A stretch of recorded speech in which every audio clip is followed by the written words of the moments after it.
Good morning. This is a career coach, Dr. Uttam Dave, and I welcome you to this video of career coaching. The topic of today is how to select a career. Well, if you have just passed out your class 12 and trying to get admission into a college, that's fine. And many of you are actually prepared about what you should take up as a career. But at the same time, when thousands of boys and girls are prepared about what to select as a career, there are hundreds and hundreds of young boys and girls who are not aware of what career to take up after class 12. So if you belong to this category, this video is basically for you. So first of all, we'll see what are the factors you need to consider when you take up a career after class 12. Now basically you have to take into consideration four things.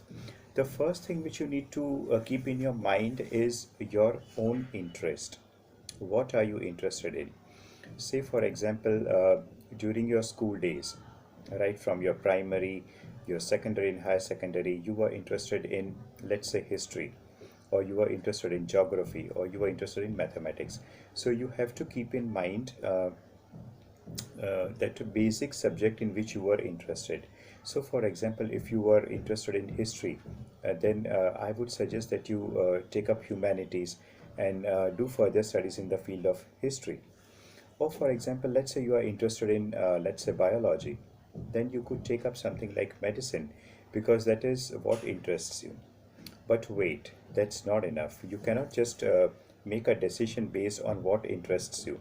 The second thing which you need to keep in mind, the second factor is whether you have an aptitude for it or not. So for example, I may like biology very much, but I do not have an aptitude for it. So for example, if I'm not able to, in biology, you need to write very precise answers. I don't have that aptitude. Then I'm not likely to get into the field of medicine.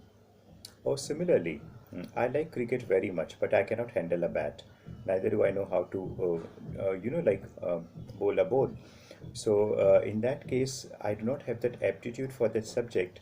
So I'm not likely to make it big in that subject or in that my area of chosen career. The third thing which you need to keep in mind is the job scope. That is very very important. Say for example, I'm very much interested in a subject like let's say Sanskrit. But then what is the job scope of Sanskrit, right? Except for maybe a teaching job, there are very very very few openings for a subject like Sanskrit in today's times, though I know it's of immense importance and it has not got the kind of recognition that subject deserves. But on a very practical level, you have to see the job scope of the the subject which you have taken up, or even something like which is very very like distant, something which is going to happen 20 to 25 years later. For example, internet of things, for example, like if you are talking about computers, you can go for internet of things.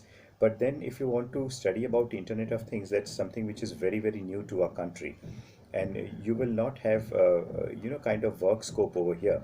So you need to think about that. In other words, what I'm trying to say is that you need to take up something which has a scope in our own country unless you wish to study abroad.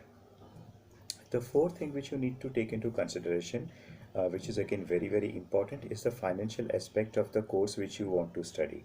So for example, if you want to become a pilot, that involves nearly 40 to 50 lakhs of rupees in this time and age at a minimum. So you have to see whether you can provide that kind of finance to yourself or not. So these are the four factors which you need to keep in mind: the interest, the aptitude, the job scope, and your financial commitments or financial constraints which you may have. Now, having said these things, let us try to understand what are the options open for you. There are basically two options available for you. One is to do a professional course, that is like study medicine or engineering or pharmacy, things like that. And there is studying academic course. If you want to take up a professional course, you need to appear for entrance examinations, which uh, all the institutes, they premier institutes they conduct, and you have to appear for that set of subjects, which you want to take up for higher education. So for example, if you want to become a chemical engineer or something like that, you need to take up chemistry. You have to appear for a chemistry paper and so on. Then once after selection, then you can enter that course. Now with the second part, if you do an academic degree, you can do an academic degree either in science, commerce or arts.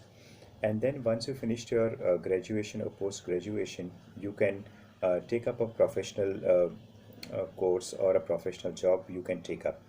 That was about this. And another area which opens up for you if you take up academic degree, and that is areas of government jobs, which include civil services, army, or like railways and banking jobs and things like that. So those are the examinations you can appear after graduation, and you can get a job in that field.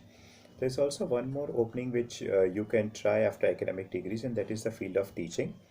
Again, the field of teaching can happen at various levels. If you really love very small children, you could go for nursery, you could go for primary. If you like slightly older children, you can go for secondary or higher secondary.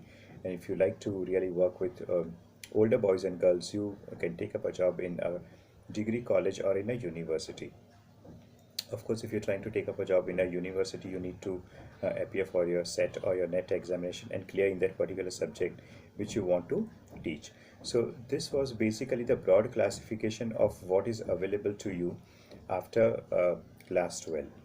So to sum up the whole thing, you need to be very careful about the four factors which I spoke about, and then also you need to be very, very decisive about what you want to do.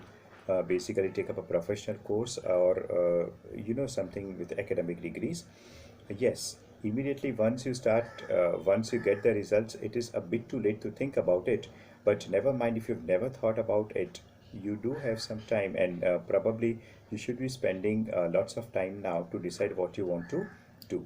But ideally, if somebody wants to take up a professional course, he or she has already begun it at grade level 11 and grade level 12.